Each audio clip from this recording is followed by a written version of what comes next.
So you just got that promotion. First off, congratulations. That's a huge deal. But here's the hard truth. The skills that made you a star performer, they're not the same skills that are going to make you a great leader.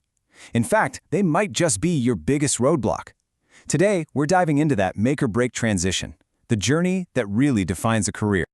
And this whole journey, it really kicks off with a huge shift in perspective. The brilliant Maya Angelou said it perfectly. People will never forget how you made them feel. Now, this isn't just some nice, fluffy sentiment. It's the absolute core of effective leadership. It's all about the emotional impact you have, because that's what fuels your team's passion, their creativity, and ultimately, their results. And look, getting this wrong has serious consequences. A staggering 40% of new managers fail within the first 18 months. Think about that. That is nearly half. Why? It's because they failed to make that crucial psychological jump from being a doer to being a leader. The stakes really couldn't be any higher. This leads us right into something called the promotion trap. The very things that made you a star, the reasons you got promoted in the first place, can suddenly become your biggest weaknesses. You're in danger of going from being the go-to expert to being the team's biggest bottleneck. Okay, picture this. It's a classic story. A brilliant software engineer, the one who can solve any problem, gets promoted to team lead. She keeps doing what she's always done, jumping in and fixing the hardest problems herself. So what happens 6 months later? Her team is totally dependent on her, deadlines are starting to slip, and she is just drowning in 70-hour work weeks. Her greatest strength has literally become her team's biggest weakness. So why on earth does this happen over and over again? It's because the most important part of this journey isn't about learning new tasks or a new system. It's about a deep, fundamental shift inside your own head in how you think and feel about what your job really is. And that inner shift, it's all about one thing: emotional intelligence. This is the absolute bedrock of leadership that works. Because here's the deal. Before you can even think about leading a team, you have to learn how to lead yourself. And that journey, it starts from the inside out. So what exactly is emotional intelligence, or EI as you'll hear it called? Well, it's your ability to recognize, understand, and manage your own emotions. And just as important, it's about your ability to recognize, understand, and influence the emotions of others. It's the skill that lets you connect on a real, human level. So EI breaks down into 4 key parts. The first one, and it's the foundation for everything else, is self-awareness. This is just your ability to understand your own emotions, know what you're good at, know where you struggle, and see the impact all of that has on the people around you. Building right on top of that is the second part, self-management. Okay, so once you're aware of your emotions, the next step is actually managing them. This is your ability to control your impulses and roll with the punches when things change. It's about responding thoughtfully instead of just reacting. So once you've done that internal work, we start to turn our focus outward. This is social awareness. This is where empathy lives, that ability to really understand what other people are feeling. It's about reading the room, understanding the team's vibe, and navigating social stuff with skill. And the final piece of the puzzle brings it all together, relationship management. This is where you put the other 3 parts into practice. It's your ability to inspire people, to influence them, to build real bonds, and to handle conflict when it comes up. This, right here, is leadership in action. Okay, so we've covered the internal how with emotional intelligence. But what about the what?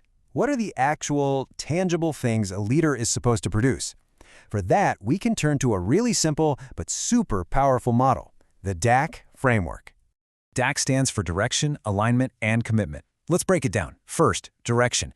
Does everyone on the team agree on what the goal is? Do we all know what winning looks like? Second, alignment. Is our work coordinated? Is everyone rowing in the same direction? And third, commitment.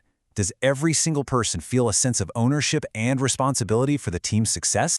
And the difference is, well, it's night and day. With weak DAC, you've got chaos. People are pulled in a million directions, they're working in silos, and so much effort is wasted. But with strong DAC, you have agreed-on goals, synchronized work, and a team that has deep trust and a real passion to succeed together. Your core job as a leader is to build that strong DAC environment. So how do you actually build that strong direction, alignment, and commitment? It's not magic, I promise. It comes down to a few core, really practical tools that every new leader needs in their toolkit. Let's break them down. There are 3 essentials. Number 1, build trust. It is the absolute foundation. Without it, nothing else we talk about matters. Number 2, demonstrate courage. That means tackling the tough issues head on. And number 3, you have to master delegation, making that critical shift from being the doer to being the enabler. So how do you build that trust? Well, you start by establishing crystal clear communication. You have to be transparent so everyone knows what's going on and why. You have to foster real social connections. And this is a big one. You have to empower your team. Give them the autonomy to make their own decisions. And let's get really clear about delegation for a second. It's not just about assigning tasks. True delegation is about transferring both the responsibility for an outcome and the authority to make the decisions needed to get there.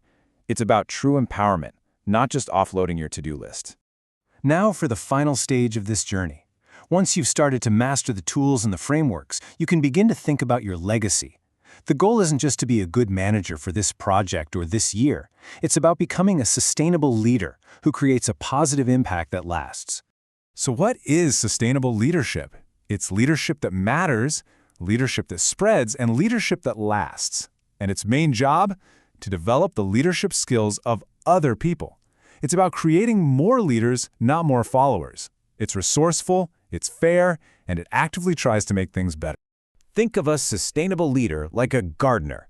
Your legacy isn't the single impressive tree that you grew yourself. It's the entire forest that you nurtured. It's not about what you achieve personally, but about the growth and potential you unlock in everyone around you. As we wrap up, I want to bring it all back to the one idea that underpins everything we've talked about: trust. As Stephen R. Covey said, it's the glue of life. It's the foundational principle that holds all relationships together, especially the one between a leader and their team. Every tool, every framework, every internal shift, it's all in service of building that trust. So I'm going to leave you with this. We talked about courage being a key leadership tool. So I want you to think about your own situation right now. What is the one conversation you know you need to have, but you've been avoiding? What's the one conversation that a courageous leader would step up and have today? That, right there, that's where your journey truly begins.